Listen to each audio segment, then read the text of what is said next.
This is Matthew Cratter from Trader University, and today I want to answer the question, will the Fed buy stocks? This is the Federal Reserve, the central bank in the US, and I've been getting this question a lot. Will the Fed actually go out and buy stocks like they've been buying junk bonds and munis and everything else like that?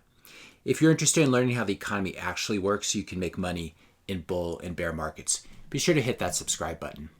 So, for those of you who don't know, the Fed has been printing money and buying assets with them. They've been buying Treasuries, they've been buying munis, they've even been buying junk bonds. And they add them to their balance sheet. This is a sort of a quack policy tool for propping up the economy and propping up the markets. But so far, they have not bought equities. They've actually bought corporate bond, junk bonds, junk bond ETFs, corporate bond ETFs, etc. But they haven't bought stocks themselves. Now, a lot of people think that this cannot happen. I've seen this in my YouTube comments. But what a lot of people don't realize is that there are a couple central banks out there, I can think of at least two off the top of my head, who've been buying stocks for a long time. They actually print money and buy stocks. So the famous example, of course, is the Bank of Japan, which is the central bank in Japan. Here's some speculation back from April that whenever the Nikkei goes below, which is the main stock index there, goes below 20,000, they start buying. Be that as it may, they have been buying for years. I think they've been buying since 2010, 2011. And as a result, they are almost the top shareholder of Japanese stocks. They currently own, as of looks like the third quarter of 2019, so this is a little bit outdated, they own 8% of the entire Japanese stock market. Think about that. A central bank printing money and buying stocks. It's absolutely insane. Now, you may think, well, the Bank of Japan, they've had deflation all these years. They have to do whatever they need to do. But then there's an example of a fairly healthy country, which is Switzerland. And their central bank, what a lot of people don't realize, their central bank has been buying stocks also for many years. I believe they've been buying since, looks like 2014. They currently, the Swiss central bank, they're called the Swiss National Bank, they currently own $94 billion worth of U.S. stocks. And you can actually, I'll link to this so you can go and see what they own. It looks like they've mainly been buying the S&P 500. So as you would expect, they own large chunks of Apple and Microsoft and Amazon and all the FANG stocks. And they've probably been having a very good year as a result. But what a lot of people don't realize is they actually even own Aurora Cannabis. They own a marijuana stock, which I think is pretty funny that they're printing money and buying this. They own Extended Stay America. You can go through here and just see all the different stocks they own. Now, people may ask, what's the reason for this? Why are they buying U.S. stocks? And I don't know the exact reason, but what I do know is they've been trying to keep the value of the Swiss franc from appreciating too much. Now, the Swiss franc, it's a fiat currency. It's a printed currency. It's not backed by gold anymore, though the Swiss do have a lot of gold. So there may be this sort of implicit partial gold backing.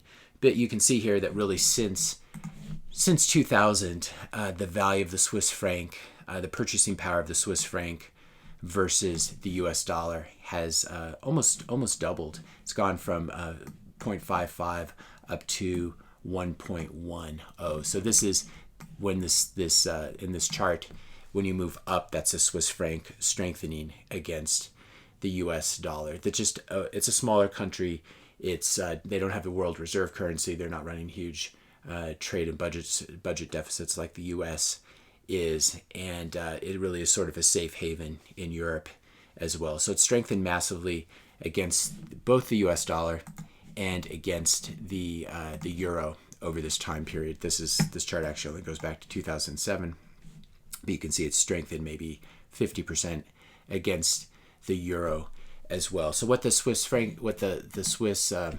National Bank is doing is they're printing a lot of Swiss franc, trying to keep down the value of the Swiss franc, especially versus the dollar, so that it doesn't appreciate too much. You can see they sort of lost control briefly during the European debt crisis in 2010, 2011, and now it almost looks like there's a loose peg to the US dollar. They're trying to keep it within a certain trading range, and the only way to do this is to print a lot of Swiss franc, use those Swiss franc to buy US dollars. And then what are you going to do with those US dollars? Well, they probably own some treasuries as well if you look it up, but they're also been buying US stocks with it. So these are two examples of central banks that have been buying equities for some time. It's the Swiss Central Bank, the Swiss National Bank for about 6 years, and the Bank of Japan for almost I call it 9 years, 8 or 9 years. Now it's I saw this tweet from Danielle DiMartino Booth a couple weeks ago. She shows here, and Greg Crennan shows that the Federal Reserve has actually set up, again, the Federal Reserve's the U.S. Central Bank. They've set up a power of attorney with Blackrock. This is all very incestuous. All these people helping each other make money, all these bankers. And they basically set up this power of attorney that will allow the Fed to buy stocks whenever they're ready. This somehow became public. And if we look in very closely here, I'll link to this so you can look at it for yourself. But basically, this power of attorney covers stocks as well. This is put out by Federal Reserve Bank of New York, who is the client. BlackRock would be buying stocks for the Fed and putting it on their balance sheet. Now, just the fact that this was leaked or came out may be enough to prop up stocks in its own. Anyone who has kids or has had kids knows that sometimes you don't need to actually go ahead with the punishment. The mere threat is enough. If you do this, you're going to lose your computer or you're going to lose your iPhone for a couple days. And so the very fact that this document is out there circulating, and certainly widely circulated on Twitter, shows that the Fed is implicitly propping up the stock market. They're already propping up the stock market because they're securing the value of corporate bonds that are ahead of stocks in the capital structure.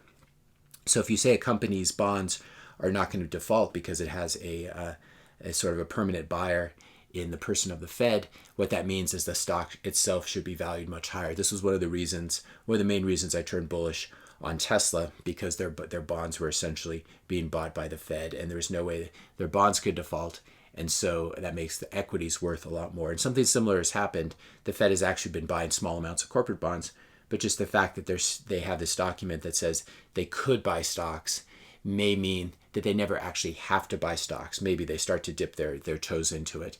I think we probably reached a point where they actually are buying stocks actively. But this just goes to show that the Fed can buy stocks, and they sort of have the bully pulpit here, where just by saying that they can, it's enough to help to prop up the stock market. This is one of many reasons, including all the Fed printing, that I'm extremely bullish on the stock market for the coming decade. It's a little bit counterintuitive given all the problems, given the COVID crisis and all the civil unrest.